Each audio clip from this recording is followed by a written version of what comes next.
चलिए फ़ोन लिया आपने, किश्तों पे लिया, आपके यूट्यूब चैनल पे 2 लाख सब्सक्राइबर हो गए, तो आपने घर पे ये चीज़ कैसे बताई कि नहीं चलिए ये मैं कुछ कर रहा हूँ, यहाँ पे शायद पैसे आने की पॉसिबिलिटी है? मतलब मैं सही बोलूँ, मैं घर से तो भाग गया था, ठीक है? मैं घर से भाग गया था। ये डिसीज़न बहुत बेकार डिसीज़न था, लेकिन जब बहुत सारी प्रॉब्लम परेशानी आ जाती है ना और आपके अंदर होता है कि मैं कर सकता हूँ। मेरे को पूरा था कि मैं कर सकता हूँ और मैं करूँगा। तो मैं भाग गया और मैं 6 महीने अपने घर से दूर रहा।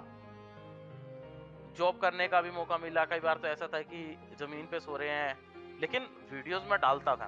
वीडियोज़ मैं इस फ़ोन से डालता रहता था। एंड जब मेरे 50,000 सब्सक्राइबर्स हुए, तो मैंने मम्मी को बोला।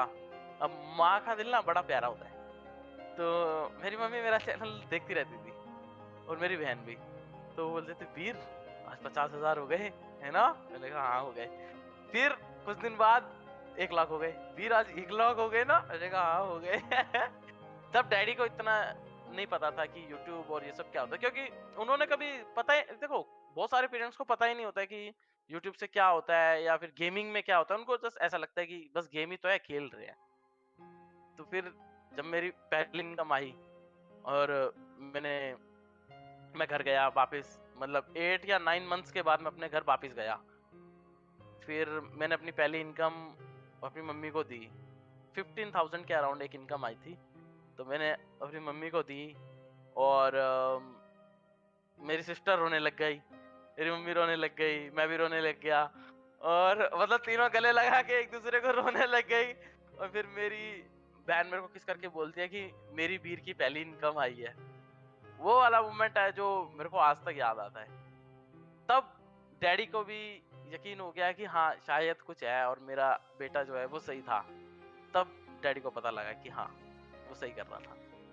बड़ी you know it it really comes down to proving yourself. आपको कभी ऐसे सपोर्ट नहीं मिला, जो भी लोग देख रहे हैं खास तौर पे, कि आपने बोला कि मुझे खेलना है और आपको डिवाइस मिल जाएगा या फिर आपको सपोर्ट मिल जाएगा। It doesn't work that way. कई बार होता है कि लोग आपको, आई एम श्योर आपको जॉन्डी पे मैसेज आते होंगे कि यार सपोर्ट कर दो, नई चैनल शुरू करिए, मुझे रेट कर दो, ये कर दो। The problem is in the fact कि आपको जॉन्डी भाई रेट करे या मैं रेट करूँ या हम आपको shout out they they. That's not the point, because लोग आपको उसकी वजह से नहीं देखेंगे। चलिए लोग आगे सब्सक्राइब कर देंगे, but people need to watch you hmm, for who you are. And that is why it's so difficult, content creation is so difficult. And I guess जो ये सारी मेमोरीज होती है ना, they get imprinted in your head. And you know what, मेरे पास जो question है, I'm just going to throw it away at this point. It doesn't really matter, because there are times when things जो चीज़ें सोची ही नहीं होती, इतनी unexpected चीज़ें हो जाती है आपके साथ कि ज़िंदगी बदल जाती है। बट उसके बाद घर पे क्या बदलाव आया जॉन्टी भाई? आपने जब पहली सैलरी दी, वो सब हुआ, एंड फिर उनको लगा कि नहीं यार मेरा बेटा शायद सही काम कर रहा है, उसके बाद क्या बदलाव आया घर पे? हुँ। मैंने पहली सैलरी दी एंड खुशी थी उस दिन। तो डैडी को बोला, ऐसा-ऐसा हुआ है, आज वो ऐसे इनकम देके गया है। तो फिर क्या होता है कि नवंबर कुछ में हुआ था एंड लॉकडाउन का सीन आ जाता है। अभी पिछले साल लॉकडाउन का सीन आ जाता है एंड पापा अब ड्राइवर थे, तो पापा तो नहीं बाहर नहीं जा सकते थे। पापा बैठे रहे। इंस्टॉलमेंट्स तो भरनी है, रेंट भी भरना है, सब कुछ भरना है। उस दिन मुझे बहुत प्राउड फील हुआ जब, मतलब मैं तो अपने घर से दूर रहता हूँ और गेमिंग हाउस में मेरा, और मम्मी डैडी और मेरी सिस्टर साथ में रहती हैं। तो मैं घर खाना खाने जाता था लॉकडाउन में। तो एक दिन मैं रात को बैठा हुआ था, ऐसे मम्मी के पास बैठ के बातें कर रहा था, खाना खा रहा था। तो डैडी का तो सब कुछ छूट चुका था, कुछ नहीं था हमारे पास, सेविंग्स तो थी ही नहीं। और जो मेरी इनकम थी बस वही थी जो आ रही थी मुझे बुया टीवी से एंड ऐसे। तो पिंड से फ़ोन आता है, पिंड हमारा गाँव जो है वहाँ से फ़ोन आया और बोलते कि कैसा चल रहा है? कुछ ज़रूरत है तो बताओ। तो डैडी ने वो फ़ोन उठा के बोला होगा कि अगर भगवान एक रास्ता बंद करता है तो दूसरा खोल देता है, और अभी मेरा लड़का खड़ा हो गया।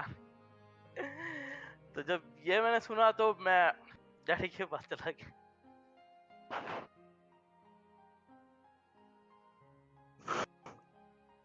तो बस ये सब हुआ और उस दिन से डैडी भी खुश, सब खुश। और अब डैडी मना नहीं करते, अब डैडी खेलते हैं कि अब डैडी पता है क्या बोलते हैं, अब डैडी बोलते हैं कि अच्छा FYC का इंटरव्यू है या तेरे को कहीं जाना है, चला मैं तेरे को गाड़ी में छोड़ के आता हूँ, सवारी गई बाड़ में। ऐसे बोलते हैं डैडी। गले लगा लेता अभी बैठे होते सामने मेरे हाँ तो।